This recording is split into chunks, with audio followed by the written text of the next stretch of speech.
Hey, party people! Thank you so much for tuning in to this special event, Travelmation Live, where we are talking about the one, the only Royal Caribbean's icon of the seas, making way into the ocean in January 2024. My name is Katie, and I'm so excited because today I'm going to be chatting with the one, the only Mr. Adam Duckworth, president and founder of Travelmation, who just got a really cool experience. Adam, I cannot wait to talk to you today, friend. Katie, I'm so excited that you're here. You're one of our hosts at the Travelmation retreat. Great job last year, by the way. And Thank you. I love party people. I love me some KB, and we're here to talk about the icon of the seas. Thanks for taking a second and just having a conversation. Absolutely. So you just got back from a place that not many people have been. You just got back from Finland. I did. Yeah, so I got invited on this really special experience that Royal Caribbean provided for a number of key accounts that they have. And when I got the email, I was like, of course, how could I not go to something this cool? So they flew us in a really cool seat on Finnair, by the way. It was this sofa bed in the sky. So what a better way to spend 10 hours getting over the pond than in the sofa bed in the sky. But I flew into Helsinki, Finland, and then they transferred us to Turku, Finland, which is where the shipyard is, where Icon of the Seas is being built. There's a picture of me right in front of the boat as we were all getting on board. It was one of the most special experiences I have ever had in my entire life, probably not to be replicated or duplicated anytime in the near future.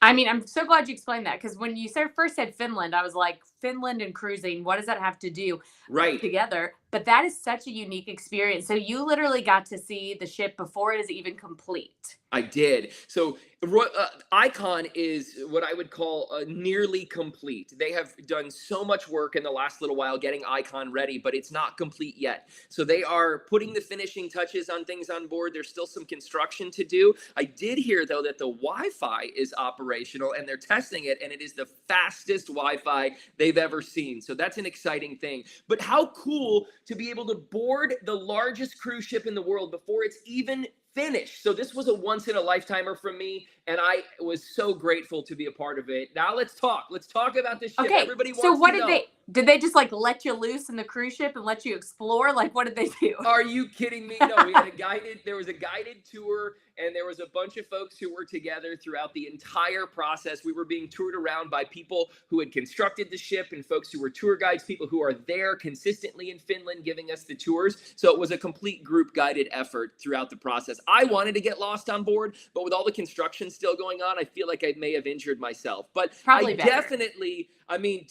spent 2 days in Finland. Boy, I spent a month in Finland last weekend. It was a long journey there and a long journey back, but worth every single second of it. And I think we have a picture, right, of they actually walked you all around with iPads so that you got a 3D tour of all of the spaces, even if they weren't finished yet, so that you could really know what you were going to experience there. Yes, so there's Surfside, which is the new family-friendly area on board. So we were standing there, and then basically from where we were standing, it was kind of this miraculous thing. You could see out into the ship based on what it would look like from where you were standing. Surfside is not to be missed. Once the Icon of the Seas sets sail, it's going to be a cool thing. That is so cool. So I know that you didn't get to see all of it complete, but just from what you saw, what was your overall impression of the Icon of the Seas? Icon of the Seas overall impression, a couple of things. Water everywhere. So that is an expression that's being used. Royal Caribbean was really passionate about guests feeling like they were on a cruise ship on the largest cruise ship in the world. So water everywhere was this expression. You're going to be able to see water from inside the promenade. There's a place right by the Pearl. I couldn't take pictures of the Pearl. They told me I couldn't have my phone out, but the Pearl was so cool. But right next to the Pearl is the Pearl Cafe. There's a picture of it, of what it will look like. Wow. You're going to be able to see out into the ocean from the promenade with those huge windows they've installed. You'll also be able to see into the ocean from Central Park for the first time ever. You're going to be able to see out into the ocean. The water everywhere saying expression was alive on board. So much so that they've put so many of their pools against the water on board that are infinity pools, and you're going to be right up against the water on the back, on the side.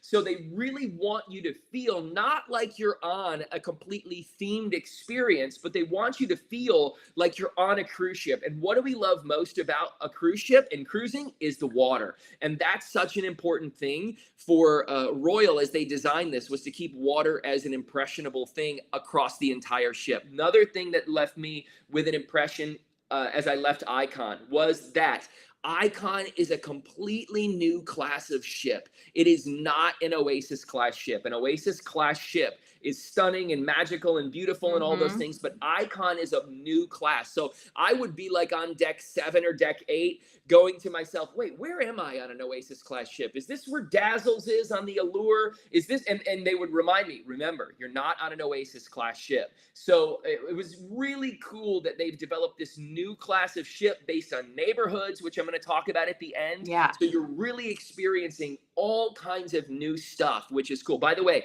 10 elevators forward, 12 elevators aft. There's going to be enough elevators on the ship to move the bodies. I always recommend, though, taking the stairs, especially to work off the calories from Sorrento's. You know, Sorrento's in those 2 a.m. visits. Take the stairs. However, there's enough elevators to move everybody on board. Going to be That's exciting. right. Well, we're going to talk about the food later because we know that that is an important question. So that is amazing. So it sounds like the ship is going to be like unlike anything we have ever seen before. Unlike anything we've seen, for sure. I cannot wait to see the ship. Okay, so you were just saying like 10 elevators aft, 10 elevators forward. That's a 12. 12. 10 aft. That's how you'll know you'll be in the right spot. Okay, so that is a big ship. That is going to be huge. Now, do you think that the ship is going to be so big that you won't get to see everything? What is it going to be like to explore when you're on a ship or maybe on a shorter cruise? Here's what I would say. So Icon's doing 7-night sailing. So you're not going to have that 3 and 4 night experience on Icon. By the way, if you do want a 3 or 4 night experience, Weekend Like You Mean It on the Utopia of the Seas coming next year. That's right. Because that's an Oasis class ship, which is going to do 3 and 4 night itineraries. But Icon's doing 7. So it's going to give you enough time to spend some time on board to explore the different neighborhoods. And I would also say there's so much to do on board. You may not see everything in 7 nights. So it's a great opportunity to book a second sailing on Icon to go back and see it. But allow me to just remind people about this mentality that on a cruise ship, they need to see everything. I want to see everything. I want to see every nook and cranny. When you do that and you rush around, sometimes you miss out on the enjoyment of actually finding the places you love and landing there. I would figure out how to find those unique spots, neighborhoods that you love, and land there so that you can experience the things that you love the most. Explore a little bit day 1, day 2, then pick out your favorite spots along the way and land there. By the way, another tip about Icon, speaking of favorite spots, first ever swim up bar at sea that Royal Caribbean has ever done. Let's give a round of applause for that. I got to tell you this. I'm not certain how many people are going to fit in the swim up bar per hour and that they're going to throw people out who stay there all day. But if you want a spot at the swim up bar, 4 a.m. is your alarm time. Get up at 4. Go wait until they open the chain and start your day with mimosas, baby. Start your day there at the swim up bar. Another really cool spot that I said I'm going to love is, so in Surfside, the pool really at the end of the entire ship aft, it's designed for kids and families, and there's a splash pad behind it. I don't know about you. I think Theo's a splash pad fan, but Liddy, he's a splash pad man, is a splash pad queen. So I saw these loungers in the pool that were there, and I said, I'm going to get up early and get those lounge chairs for me and Caitlin so that Libby can just go on the splash pad all day, hopefully wear herself out with a nap. I can go to the casino during nap time, and then we can meet up again. So I just feel like find your spot on board. It's not too big. Now it's big, 7,600 max capacity in terms of guests. But find your spot, land there, love it, and make it yours. That's my advice. Absolutely, because if you try to do everything, it's not even going to be a vacation. You're going to be tired by the end of it. So you want to go ahead and just find a place where you can relax, hang out. That's what I love. Personally, I love to relax with food. And we know that Royal Caribbean does food unlike any other. So there are going to be some super unique restaurants on board. And Adam, I want to know about the one you're most excited about. What were you able to tour while you were on board? The restaurant that I'm most excited about is a new specialty dining called Empire Supper Club. Ooh, Woo! that sounds Get yourself fancy. ready. Get yourself a nice outfit. Get your Sunday best. Get over to the Empire. Now it's specialty dining, so there's a price to it. Price a little steep, but the experience is definitely worth it. It's a new swanky style, New York style 1930s restaurant experience that Whoa. will last between 2 and 3 hours. So every course is included. Cocktails are also included. Live music, all of the courses for your food. It is actually right off of Central Park on deck 8. Empire Supper Club is not to be missed. That is, speaking of our buddy Tim Elrod, I saw Tim on here earlier. Timmy, we That saw you, sounds like man. something that is right up his wife Mallory's arena. It's right up her alley because she loves that old school New York style feel. Like a little Great Gatsby feel kind of thing. Now you're talking. Little Okay. Vesper glass with the martini. That's gonna happen in the Empire Supper Club. You do not want to miss that. And maybe like your sequined blazer, you might like bust that moment out for that.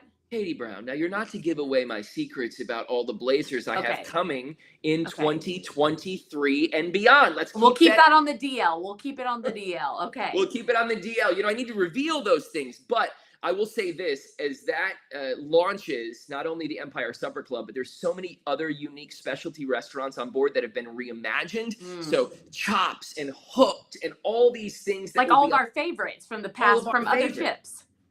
Everything's on board. Everything looks great. It's going to be phenomenal. You're going to want those specialty dining reservations. That's one of the things I love most about Royal Caribbean. Do you know what kind of food they're going to have at that restaurant? At the Empire Supper Club? Yeah, did they talk about the menu at all? So we didn't talk about the menu, but it's definitely going to be an American-style menu from what I understand about the theming, and it's going to be very unique and high-end food. However, though, I didn't get, like, here's what the options are going to be, but I did hear that it's not going to be one of those mystery things that you have to, like, guess what you're eating, or, you know, when they make something into mousse that you don't know. Like, that shouldn't be a mousse. Well, like, why is that a mousse? And like, far be it for me to say this, but I'm not the kind of guy who likes to take a shot of tomato soup out of a test tube. Like, that's just not my thing or my style. So I'm excited to know what I'm eating and have, you know, I do kind of think this experience is similar. Sorry to cross brands here, but this is not a brand promoted thing. This is a Travelmation promoted thing.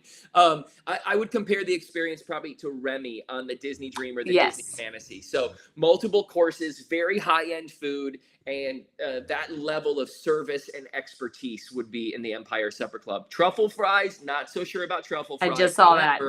If you want truffle fries, I'm sure at the Empire Supper Club, they could make a trip to the Windjammer and throw some truffle oil on there. They can make it happen. I got a feeling something could happen.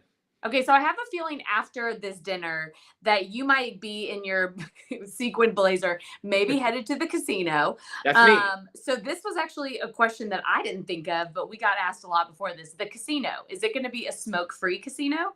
So many cruise ships are launching like a smoking casino and a non-smoking casino. On the Icon of the Seas, there will be smoking in the casino. So get your Marlboro Reds or Camel 100 non-filters and head to the casino because you can smoke there. Now, I think there will be like a smoking section or like an area you can smoke that they're trying to really kind of minimize that. But yes, you can puff them all day till your heart's content in the casino. There you go. I know we have a few cigar lovers in the house. I'm sure we do. However, those cigars you can't smoke at the table. What?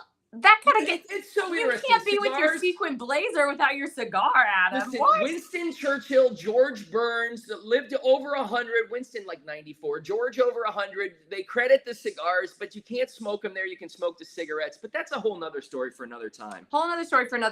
Speaking of, let's just move that into family-friendly sailing. Yeah, why not? From the casino and having a puff to the family-friendly sailing. What do you want to do? Let's do it. Okay, so we know Royal is known for being a family-friendly cruise ship, which kids of all ages like to go on, but we're also aware there's some peeps out there, they don't got no chillin' or they just want to trip without them. So why should clients sail without their kids on the Icon? Wonderful question. With all of the neighborhoods that the Icon has to offer, there are things to do for people of all ages and families of all shapes and sizes. So kids, no kids, senior adults, young adults, adults only, many adults only areas. You can find your spot there. In fact, one of the recommendations that I would make if you're not sailing with kids and you want some exclusive areas area. And by the way, there could be some kids in this area. Get yourself a suite that gets you into the suite area, whether that's the coastal kitchen or the suite deck. It's one of those really cool places where you can have that time as an adult and not have the children running around. Now, Royal Caribbean obviously has Surfside, which is, and they're marketing this as the ultimate family vacation. And yes, it is. There's so much to do for kids and families, but I just look at those. Look at those. Look at Thrill Island there with the water slides. The first slides. That was the word I couldn't think of. I can't wait to ride those slides. It's going to be spectacular. The water slides are so cool. There's so many of them. And so you want to experience all of those things, but they're all, if you have a family, but if you don't, there's so many areas for you to go and hang out and have those adult experiences. I would, by the way, the first time I'm sailing on Icon, I will not have my daughter with me because I want to take it all in as an adult first and foremost. And that is something that I'm really excited about, to experience it with Caitlin sans children, because I don't know what your opinion is on children, Katie, but I have an opinion on children. I love children, but they're a thing, right? So it's nice. They're a big thing for folks to have some time without kids. And the Icon of the Seas is a great opportunity to experience that as well.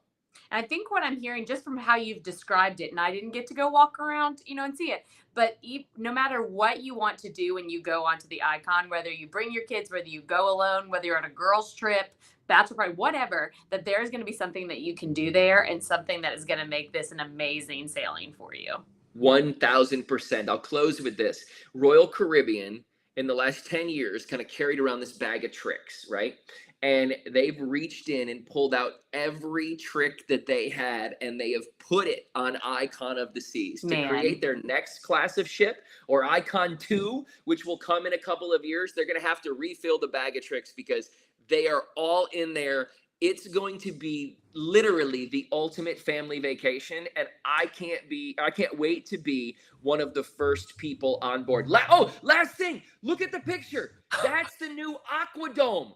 The entertainment in the they've replaced the Aqua Theater and moved it forward with the Aquadome. It's going to be one of the most amazing things you've ever seen at sea. I had a chance to talk to Nick Weir, who's their entertainment director fleet-wide. Some of the things that are coming in the Aquadome, woo! I'm telling you. Cirque du Soleil don't know what hit them. Get ready. They won't know what hit them with the Aquadome. It's going to be phenomenal, start to finish. Amazing. Well, Adam, I'm so glad we got a chance to talk about this. I know all of our friends I've been watching the comments roll in are just as excited as we are. So here's the thing. I will meet you 4 a.m. at the swim up bar. I'll save you a seat. Perfect. And I'll save you a seat at Surfside so our kids can play at the splash area. Perfect. And then we'll go to the casino in our sequins. We'll see you there. Perfect. Thank you everybody for joining.